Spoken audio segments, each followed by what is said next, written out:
함께 신앙 고백하시겠습니다.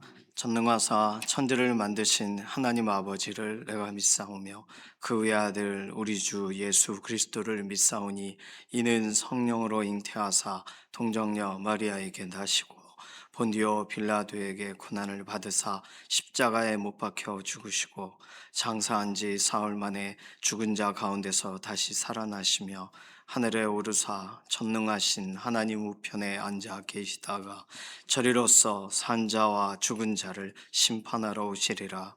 성령을 믿사오며 거룩한 교회와 성도가 서로 교통하는 것과 죄를 사하여 주시는 것과 몸이 다시 사는 것과 영원히 사는 것을 믿사옵나이다. 아멘. 찬송가 446장입니다.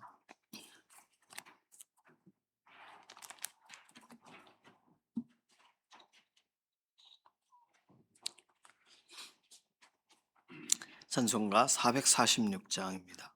줌성 외에는 참 기쁨 없도다. 날 사랑하신 주 늘 계시옵소서. 기쁘고 기쁘도다. 항상 기쁘도다. 나 주께 왔사오니 복 주옵소서. 나 주께 왔으니 복 주시옵소서. 주 함께 계시면 큰 시험 이기네. 기쁘고 기쁘도다. 항상 기쁘도다. 나 주께 왔사오니 복 주옵소서. 주 떠나가시면 내 생명 헛되네. 기쁘나 슬플 때 늘 계시옵소서. 기쁘고 기쁘도다. 항상 기쁘도다. 나 주께 왔사오니 복 주옵소서. 그 귀한 언약을 이루어 주시고 주 명령 따를 때 늘 계시옵소서. 기쁘고 기쁘도다. 항상 기쁘도다. 나 주께 왔사오니 복 주옵소서. 아멘. 사회와 경제 관련된 기도 제목이 오늘 첫 번째 기도입니다. 우리의 가정의 필요들을 채우시는 하나님의 손을 구하면서 이른 비와 늦은 비와 같이 때에 맞게, 그리고 만나와 매출하기와 같이 우리가 생각지 못하는 방법들로 하나님의 공급하심을 기대하면서 우리 가정의 필요들을 맡기는 기도로, 특별히 우리의 사회 초년생들인 우리 다음 세대 자녀들, 청년들, 직장 생활하면서 하나님의 선하신 손길을 이제는 더 구체적으로 경험해야 되는 삶의 자리에 있어요. 자녀들이 하나님을 더 가까이 경험하여 알고 하나님께서 누구신가 더 믿어지는 환경과 상황들을 열어달라고 다음 세대들, 특별히 청년들 위해서 기도해 주시기를 바랍니다. 연약한 가운데 있는 우리 교우분들 기도해 주실 때 이혜신 권사님, 김명래 장로님, 그리고 임지연 집사님 병원에 계시고, 배미아 권사님, 또 김사흥 집사님, 장기 권사님 연약한 가운데 계세요. 아프신 분들 많이 계신데 특별히 이분들 위해서 기도해 주시기를 바랍니다. 오늘 수요 기도회가 있습니다. 기도회 현장에 하나님께서 특별한 은혜를 더해 주시고, 수요 기도회 이후에 서울외고가 우리 교회에서 채플 모여요. 그래서 부활절 이렇게 채플로 모이기 때문에 특별하게 하나님께서 오늘 우리 다음 세대들 학생들이 우리 교회 장소를 빌려서 예배할 때 하나님 아는 친구들 어 기쁨으로 예배하도록, 하나님 모르는 친구들도 기도가 무엇인지 알아가고 하나님 앞에 마음이 열려지는 특별한 현장들이 되도록, 어저께 상가 문상 다녀왔는데 오늘이 발인이에요. 정경윤 권사님 가정, 오늘 모든 장례 마지막 일정들 잘 진행될 수 있도록 축복하는 기도도 해주시기를 바랍니다. 이런 기도 제목 가지고서 잠시 통성으로 기도하겠습니다. 살아계신 하나님 감사합니다. 하나님께서 오늘 우리의 하루의 삶을 지키고 보호하셔서 선하신 뜻을 이루어 가시고 하나님의 완전하신 계획에 우리의 인생에 완전히 채워짐을 경험하는 하루가 되게 하시옵소서. 특별히 우리의 가정의 경제와 사회의 경제가 회복되어 하나님 기뻐하시는 대로 쓰여지기를 원하고, 또 전쟁 관련돼서 이렇게 국제적으로 여러 가지의 문제들을 우리가 겪습니다. 하나님 이 문제들이 신속하게 해결되어지도록 은혜와 긍휼을 더하시옵소서. 특별히 우리 사회 초년생들이, 우리 자녀들 하나님으로 의지하여 기도하고 맡긴 모든 일들에 하나님 실제적으로 오늘도 역사하심을 드러내 주셔서 믿어지는 은혜를 더하여 주시고, 환경과 상황이 변화되는 역사를 경험하게 하시고, 부모 세대가 하나님에 대한 간증을 한 것처럼 자녀 세대들도, 우리 청년들도 하나님 살아계심에 대한 간증들이 넘치는 믿음의 하루가 되기를 원합니다. 연약한 가운데 있는 우리 교우분들 돌아보시고 강건하게 하시고 살펴주시되, 이해신 권사님, 김영래 장로님, 임지연 집사님 병원에서 연약한 가운데 있을 때 회복의 회복을 더하여 주시고, 김사항 집사님, 페미아 권사님, 그리고 또 장기 권사님, 하나님께서 연약한 육신 실질적인 회복과 역사로 일으켜 주시기를 원합니다. 수술 이후에 완전한 회복을 구하고 연약한 육신 하나님께 아뢰는 믿음의 동역자들의 육신을 회복시키시고 오늘도 강건함을 덧입혀 주시옵소서. 수요기도의 현장 하나님 은혜를 더하여 주시고, 우리뿐만 아니라 믿음의 공동체들 동일하게 수요기도를 구별하오니 하나님 두세 사람이 예수 그리스도의 이름으로 함께 모인 곳에 특별한 하나님의 은혜를 덧입혀 주시기를 원하고, 오늘 수요기도 이후에 서울 외고가 우리 교회에 이렇게 장소를 또 채플 시간으로 구별하여서 1학년 또 2, 3학년도 연합의 현장을 갖습니다. 우리 다음 세대들 안에 믿어지는 은혜를 더해 주시고, 잠깐 기도할 때에도 자신의 문제들을 맡길 때 해결하시는 하나님의 역사를 경험하는 귀한 시간들이 되게 하시고, 특별히 오늘 장래의 마지막 날 이제 발인하고 하거나 하는 모든 일정들을 하나님 손에 의탁합니다. 선하신 하나님의 계획대로 유가족들을 위로하시고 장래의 모든 과정에 하나님의 살피시는 은혜를 더하시옵소서. 기도하고 간구한 모든 내용에 응답하실 것을 인해 감사드리며 살아계신 예수님의 이름으로 기도드립니다. 아멘. 다니엘 12장 오늘 마지막이에요. 5절에서부터 13절까지 말씀입니다. 다니엘서 12장 5절에서 13절, 구약성경 1254페이지에 있습니다. 5절에서 마지막 절까지 함께 읽습니다. 나 다니엘이 본즉 다른 두 사람이 있어 하나는 강 이쪽 언덕에 섰고 하나는 강 저쪽 언덕에 섰더니 그 중에 하나가 세마포 옷을 입은 자 곧 강물 위쪽에 있는 자에게 이르되 이 놀라운 일의 끝이 어느 때까지냐 하더라. 내가 들은즉 그 세마포 옷을 입고 강물 위쪽에 있는 자가 자기의 좌우 손을 들어 하늘을 향하여 영원히 살아계시는 이를 가리켜 맹세하여 이르되 반드시 한때 두때 반때를 지나서 성도의 권세가 다 깨지기까지니 그렇게 되면 이 모든 일이 다 끝나리라 하더라. 내가 듣고도 깨닫지 못한지라. 내가 이르되 내 주여 이 모든 일의 결국이 어떠하겠나이까 하니 그가 이르되 다니엘아 갈지어다. 이 말은 마지막 때까지 간수하고 봉함할 것임이니라. 많은 사람이 연단을 받아 스스로 정결하게 하며 희게 할 것이나 악한 사람은 악을 행하리니 악한 자는 아무것도 깨닫지 못하되 오직 지혜 있는 자는 깨달으리라. 매일 드리는 제사를 패하며 멸망하게 할 가증한 것을 세울 때부터 1290일을 지낼 것이요 기다려서 1335일까지 이르는 그 사람은 복이 있으리라. 너는 가서 마지막을 기다리라. 이는 내가 평안히 쉬다가 끝날에는 내 몫을 누릴 것임이라. 아멘. 다니엘 본문 오늘 이렇게 마무리를 하게 되었습니다. 지금까지 쭉 읽으시면서 다니엘 관계돼서 꿈의 이야기도 있었고 또 다니엘이 개인적으로 갖게 된 환상에 대한 이야기도 있고 그리고 생각지 못하는 누군가를 권면해 주기 위한 꿈이 아니라 하나님이 생각지 못하게 보여주시는 그런 미래적인 예고된 꿈에 대한 이야기들이 오늘까지 등장하고 있어요. 마지막 때를 언급하고 계시는 하나님이 오늘 본문의 또 주인공이십니다.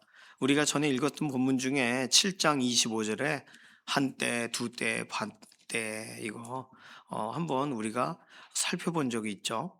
한때와 두때와 반때는 뭐 이 햇수로 따지면 3년 6개월이에요. 그래서 이게 뭐냐라고 할 때 또 본문 가운데 일곱 대를 지나서라는 일곱 대의 정반정, 그러니까 반 정도가 한때, 두때, 반때 뭐 그렇게도 해석을 합니다. 중요한 건 계시록 12장 볼까요? 계시록 12장 14절 신약 성경 계시록 12장 14절 말씀에 보시면 그 여자가 큰 독수리의 두 날개를 받아 광야 자기 곳으로 날아가 거기서 그 뱀의 낯을 피하여 한때와 두때와 반때를 양육받음에. 그러니까 한때, 두때, 반때라는 말은 성경의 구약에도 신약에도 등장해요. 한때, 두때, 반때. 이게 손가락으로 껴놓으시고 다니엘서 7장 25절도 보도록 하겠습니다. 다니엘서 7장 25절 손가락을 많이 사용하세요. 다니엘서 7장 25절에 구약성경 1245페이지 그가 장차 지극히 높으신 이를 말로 대적하며 또 지극히 높으신 이의 성도를 괴롭게 할 것이며 그가 또 때와 법을 고치고자 할 것이며 성도들은 그의 손에 붙임 받으어 한 때와 두 때와 반 때를 지내리라. 그러니까 이게 지금 다니엘서부터 시작한 한때, 두때, 반때 이야기가 계시록에도 나온 거예요. 그러니까 계시록에서 한때와 두때와 반때에 대한 이야기를 막 이렇게 저렇게 해석하는 사람은 꼭 다니엘 본문을 근거 삼아서 설명해야 됩니다. 이게 뭐냐면은 다니엘서 7장 25절은 적그리스도가 등장할 때 성도들이 괴롭힘을 당한다. 성도들이 어느 기간 동안 어려움을 당하느냐? 한때와 두때와 반때다. 이런 표현에서 출발한 거예요. 그게 계시록에 가서는 그 여인이 어, 음, 여인과 뭐죠? 용이 자기가 땅으로 내쫓긴 것을 보고 남자를 낳은 여자를 박해하는지라. 이게 창세기에 등장하는 여인이 뱀의 머리를 상하게 하고 그런 스토리하고 다 연결되어 있어요. 어쨌든 성도들이 어려움을 당하는 기간. 왜요? 적그리스도 때문에. 적그리스도가 하는 일은 법과 때를 막 바꿔요. 고쳐요. 그게 적그리스도의 특징이라고 말씀을 드렸었어요. 이거를 일반적으로 학자들은 예수님이 오시는 초림부터 예수님 다시 오신다고 하시는 재림까지의 기간이 언제든 적그리스도가 등장할 수 있다. 다시 말하면 그리스도, 예수님에 대해 하나님이 보내시는 분에 대한 실제적으로 그리스도를 만난 이후에 그리스도에 대한 이야기를 들은 이후에 우리가 십자가에 죽인 자가 하나님이 보내신 그리스도였구나 라고 알게 된 다음에 그분은 부활하시고 승천하셨지만 그분과 상당히 유사한 분들이 유사한 어떤 정치적인 지도자라거나 종교적인 지도자라거나 이런 분들 나 그리스도요 또는 그리스도라는 칭함 받는 걸 거절하지 않고 누리고 그걸 사용하는 사람들을 다 적 그리스도 안티크라이스트라고 말하는 거잖아요.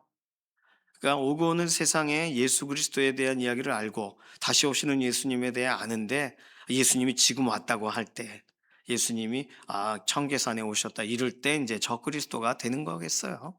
적그리스도는 뭐 워낙에 많이 등장하니까 뭐 특정한 어떤 특별한 인물을 말하는 게 아니라 예수님 사칭하는 사람은 다 적그리스도라고 보시면 되겠습니다. 이때가 성도들이 고통을 당하는 때예요. 왜냐하면 심판을 시작하실 때에는 성도들은 억울함이 풀리는 때고요. 이 계시록의 이야기가 다니엘 7장 25절, 그리고 오늘 본문 다니엘 12장에 연결돼서 등장한다는 거. 자, 그러면서 오늘 본문으로 가보세요. 다니엘 12장에 이 한때, 두때, 반때라는 말을 이제는 11절에 보시면 1290일이라고 날짜를 픽스해서 설명합니다. 1290일은 뭐냐면 한때, 두때, 반때인 3년 6개월 플러스 30일이에요. 그래서 일반적으로 학자들은 3년 6개월에 윤달을 포함시키면 1290일이다. 이렇게 말합니다. 그러니까 뭐 3년 6개월과 똑같은 표현이에요. 이 당시에 이 해를 셈하던 방식과 그 해에 윤달이 들어가면 1290일이 3년 6개월이 되는 거예요. 윤달이 빠지는 해면 또 3년 6개월이 되는 거고요. 그런데 여기까지는 뭐 같은 표현이구나. 한때, 두때, 반때가 1290일이란 말이구나. 이렇게 알면 되는데 12절에는 기다려라 1335일까지. 그 1335일은 1290일에다가 45일을 더한 거예요. 그러니까 이건 뭐냐?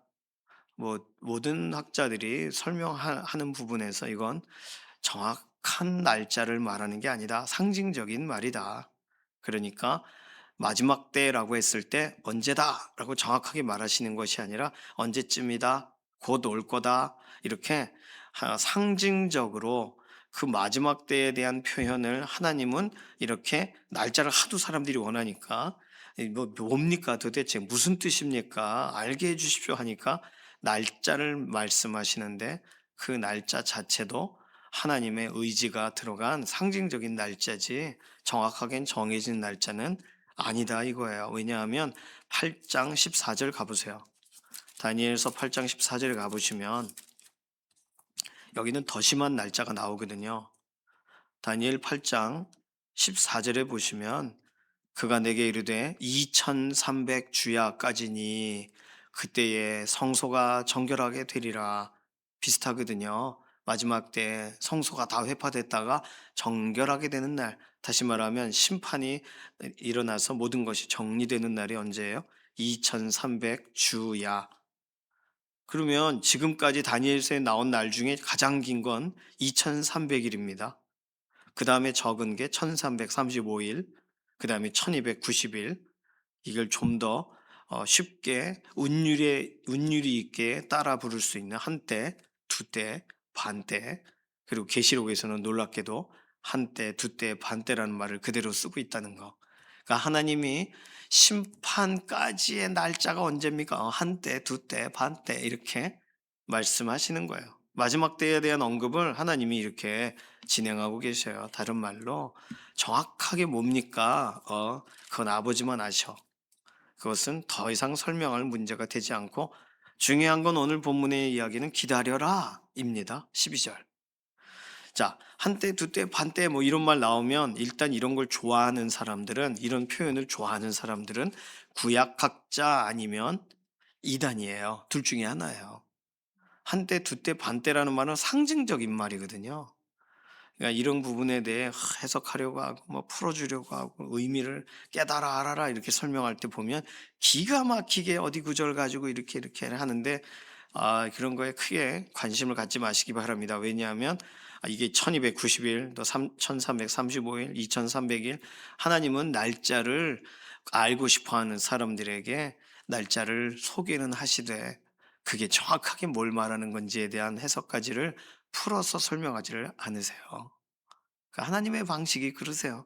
하나님은 굉장히 위트가 있으시고 하나님은 많은 부분에서 하나님의 선하신 계획을 계시하시는 방법이 굉장히 젠틀하세요. 아주 딱 떨어지게 "뭐다."라고 말하시면 그때까지는 놀다가 그날에 움직일 거 아닙니까? 그러니까 날짜에 대해서는 굉장히 다양한 설명들을 하시는 거예요.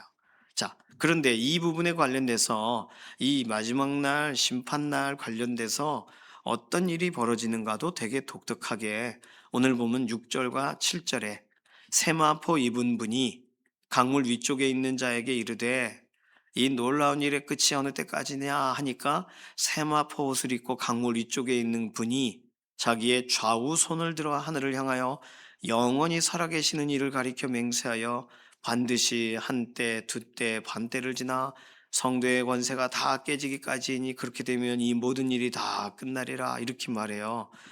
계시록으로 가보실까요? 계시록 10장. 계시록 10장 5절 6절 보시면 비슷한 표현이 나옵니다. 계시록 10장 신약성경 408페이지 5절부터 6절까지 찾으신 분들 함께 읽습니다. 세세토록 살아계시니 10장 5절 6절 세세토록 살아계시니 곧 하늘과 그 가운데 있는 물건이며 땅과 그 가운데 있는 물건이며 바다와 그 가운데 있는 물건을 창조하신 이를 가리켜 맹세하여 이르되 지체하지 아니하리니 일곱째 천사가 소리내는 날 그의 나팔을 불려고 할 때 하나님이 그의 종 선지자들에게 전하신 복음과 같이 하나님의 그 비밀이 이루어지리라 하더라. 5절부터 읽었어야 되는군요. 내가 본 바 바다와 땅을 밟고 서 있는 천사가 하늘을 향하여 오른손을 들고 특이하죠? 하늘을 향하여 오른손을 들고 하나님께 가리켜 맹세하여 이르되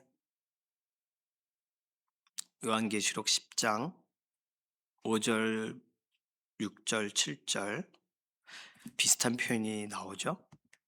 하늘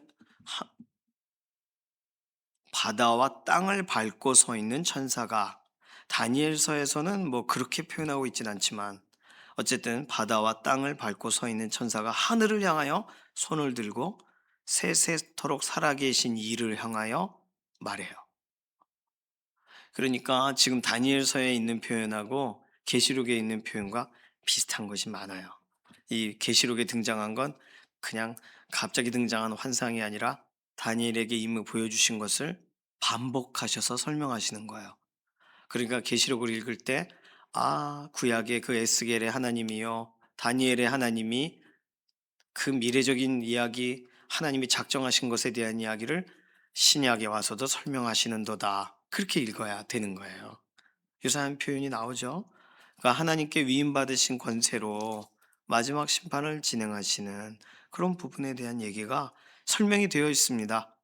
자, 오늘 마지막 때에 대한 언급 나와 있는데 그러니까 궁금한 건 다니엘이 지금 그러니까 그게 언제냐는 거예요. 어느 때까지냐? 그 천사도 세마포 옷을 입은 자와 또 서로 얘기하는 두 명이 있는데 그게 하나는 천사일 것이고 하나님 예수님일 것이다. 뭐 이렇게도 설명하는데 어쨌든 이 놀라운 일의 끝이 어느 때까지냐? 뭐 어느 때까지다. 그러니까 그게 무슨 얘기냐? 이런 식으로 다니엘이 보고도 궁금해서 또 질문해요. 그런데 결론은 그 마지막 때에 관련된 이야기들을 너는 기다려라 해요. 13절 너는 가서 마지막을 기다리라. 그의 생애의 마지막을 볼 수도 있고 보지 못할 수도 있어요. 근데 마지막을 기다리라. 이는 내가 평안히 쉬다가 끝날에는 내 몫을 누릴 것임이라. 헬라어 원어로 말하면 너는 끝날에 내 보상을 위해 일어나게 될 것이다. 이런 식의 설명입니다. 그러니까 이걸 무슨 말이냐 이 말이 마지막까지 헷갈리는데 이것을 볼 때 이 성도들 관련된 이야기 한 때와 두 때와 반 때 그리고 마지막에는 되어지는 것 어떻게 해야 됩니까? 그래서 이게 끝까지 견디는 백성들에게 약속된 것을 하나님이 주신다. 이렇게 이 부분을 이해해서 받아들이기도 합니다. 12장 9절, 12장 13절, 그리고 무엇을 주시나 12장 2절. 많은 사람이 깨어나 영생을 받는 자도 있겠고, 그러니까 마지막에 끝까지 받는 것, 끝을 기다린 사람들이 받는 게 뭘까? 내 몫이 뭐냐 했을 때 12장 안에서 찾으면 영생이에요. 그러니까 보상, 너의 목, 영생. 하나님이 주시는 영원한 선물에 대한 영원한 생명에 대한 이야기. 그러니까 그걸 위해서 뭘 해야 돼요? 다니엘은 12장 9절 마지막 날까지 봉함해라. 간수하고 봉함해라. 자, 계시록 22장 가볼까요? 그런데 다니엘은 그런 이야기를 듣지만 계시록 22장은 얘기가 좀 달라요. 계시록 22장의 10절은 봉함하지 않고요. 임봉하지 말라라고 말합니다. 계시록 22장 10절에 신약 성경 가장 마지막 장이에요. 422페이지. 계시록 22장 10절 함께 읽습니다.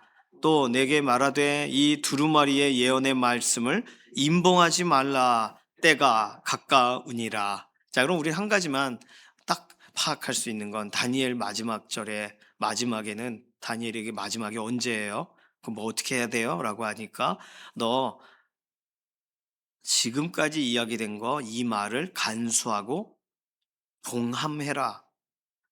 그리고 기다려라. 이거잖아요. 9절과 12절이.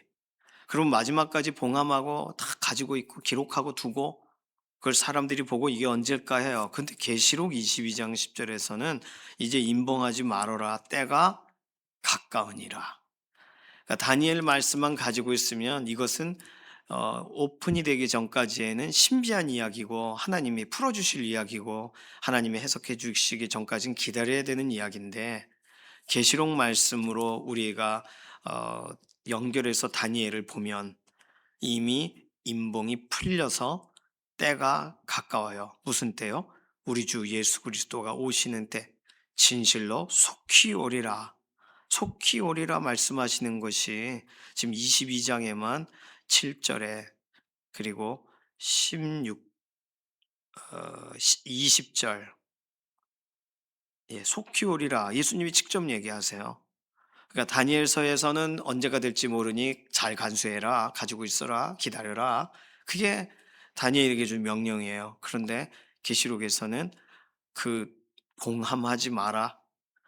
때가 가까우니까 열어놔라. 그러니까 하나님의 말씀이 점점점 확대되어 가요. 다니엘보다 어떻게 보면 예수님 오심에 대해 마지막 날 심판에 대해 더 가까운 시대에 살고 있어요, 우리는. 그러니까 오늘 어떻게 살아야 돼요? 예수님 언제 오실지 모르지만 기다리고 재림신앙으로 예수님 오실 때 우리의 억울한 것이 풀리고 우리가 궁금했던 것들이 해결되고 하나님께서 말씀하시는 예견하시는 마지막 날 심판의 때에 진행된 그 일들이 진행되는구나. 이것이 다니엘 본문과는 너무나도 다른 시대에 우리는 살고 있어요. 그러니까 마지막 때가 언제입니까? 기다려라. 잘 간수하고 이 이야기를 간수해라 했던 시대와 마지막 때가 언제입니까? 때가 가까웠어. 속히 오리라. 지금 예수님의 이 말씀이 선포된 지 거의 2000년이 지났어요. 그러니까 2000년이 지나면서도 아직 이루어지지 않고 있는 이유는 한 영혼이라도 돌아오게 하시기 위한 하나님의 계획이 있는 줄로 믿습니다. 그러니까 오늘 오셔도 이상하지 않아요. 내일 오셔도 이상하지 않고요. 기다렸던 사람들만 수지 맞는 거예요. 기다리면서 떠나신 분들이 있고, 기다리면서 옛날 그 어릴 때 신앙생활 했는데, 이제는 언제입니까? 하는 분도 있고, 예수님 오시는 날 기다렸던 시므온 같이, 안나 선지자 같이 기다리는 거예요. 그런데 예수님 오심을 보고 기뻐하는 자리가 우리에게 주어질 수도 있고, 예수님을 기다리면서 우리가 주님 오시기 전에 먼저 부름을 받을 수도 있고 중요한 건 한 영혼 한 영혼에 대한 하나님의 마지막까지 인내하시는 참으시고 아무도 멸망치 않고 다 돌아오게 되기를 진리를 아는 데 이르기를 원하시는 하나님의 마음이 오늘도 여러 세월들을 그냥 하루가 천년같이 기다리고 계시는 줄로 믿습니다. 오늘 다니엘서 본문과 요한계시록 본문을 같이 보면서 마지막을 어떻게 해야 돼요? 기다려야 돼요. 그런데 아주 멀었네 하며 기다리는 게 아니라 언제 오실지 모르니까 기다려야 돼요. 오늘 우리에게 주신 말씀 동일하게 하나님은 이 일을 작정하신 일을 행하실 것입니다. 행하겠다고 하셨으니까 기다리면서 하나님의 선하신 뜻을 하나님은 이루실 거고 우리가 할 일은 기다리는 거예요. 우리가 할 일은 진실로 속히 오리라 이것들을 증언하시니가 이르시되 계시록 22장 20절에 내가 진실로 속히 오리라 하시거늘 아멘 주 예수여 오시옵소서. 이 고백이 우리의 고백입니다. 마라나타 주님 빨리 오세요. 저 페이스북을 하는데 저 페이스북의 대표 이미지가 예수님 빨리 오세요예요. 예수님 빨리 오십시오. 우리에게 가장 중요한 가장 행복한 일은 예수님 빨리 오시는 거예요. 그러면서 빨리 오시는 그 예수님 속히 오시겠다고 하셨으니까 예수님 오시기 전에 우리 가족 친지들 예수 그리스도 안에서 바로 세워지는 일이 신속하게 필요합니다. 오늘 다니엘 본문 다 이제 마치면서 계시록으로 정리를 하게 되었습니다. 이제 기도를 할까요? 우리 기다림의 신앙이 재림의 신앙이 우리 하나님이 약속하신 예수님 오시는 마지막 날에 대해 기다릴 수 있는 믿음의 걸음이 되게 해달라. 이해하지 못하고 헷갈리는 것도 많지만 어쨌든 기다리는 사람이 이기는 사람이고요. 기다리는 사람이 믿는 사람이에요. 이 믿음의 걸음을 걸어가게 해달라고 우리 자신 맡기는 기도로 통성으로 기도하겠습니다. 살아계신 하나님 감사합니다. 다니엘의 꿈 이야기 보면서 이렇게 예수님이 속히 오시리라 말씀하신 이 마지막 계시록의 말씀까지 보게 되었습니다. 마지막 때가 정말 가까웠고 오늘일지 내일일지 언제 오셔도 이상하지 않은 때가 되었습니다. 우리들은 기다리며 예수님 오심을 고대하며 또 우리의 삶을 지켜나갑니다. 믿음으로 지켜나가고 말씀 따라가면서 우리의 시간이 우리 주 예수님 고대하는 믿음의 걸음이 되게 하시고 우리의 가족, 우리의 자녀들, 다음 세대들도 동일하게 이 신앙으로 오늘도 믿음으로 한 걸음 더 나아가는 믿음의 동역자들이 되게 하여 주시옵소서. 감사드리며 살아계신 예수님의 이름으로 기도드립니다. 아멘. 찬송가 384장입니다. 오늘 수요기도회가 있어요. 수요기도회 11시에 이 자리에서 2층 소예배실에서 진행이 되고요. 서울 외고 책풀은 1시 정도부터 시작합니다. 그래서 위에서 기도를 해주시기 바랍니다. 찬송가 384장 3절 부를까요?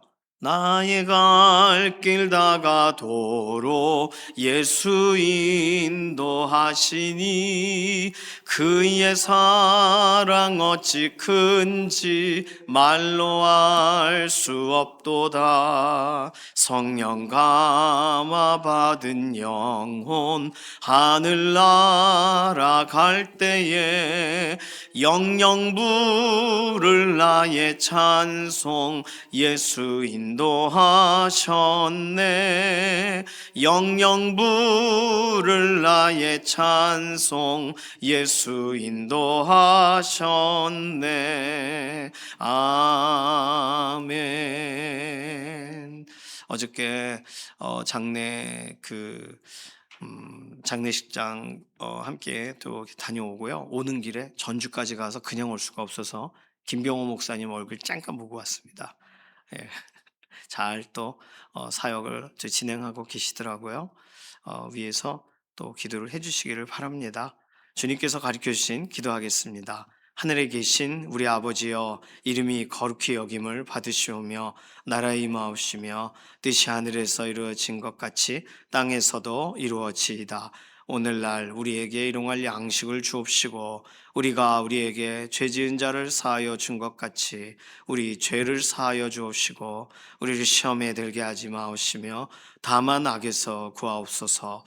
나라와 권세와 영광이 아버지께 영원히 있사옵나이다. 아멘.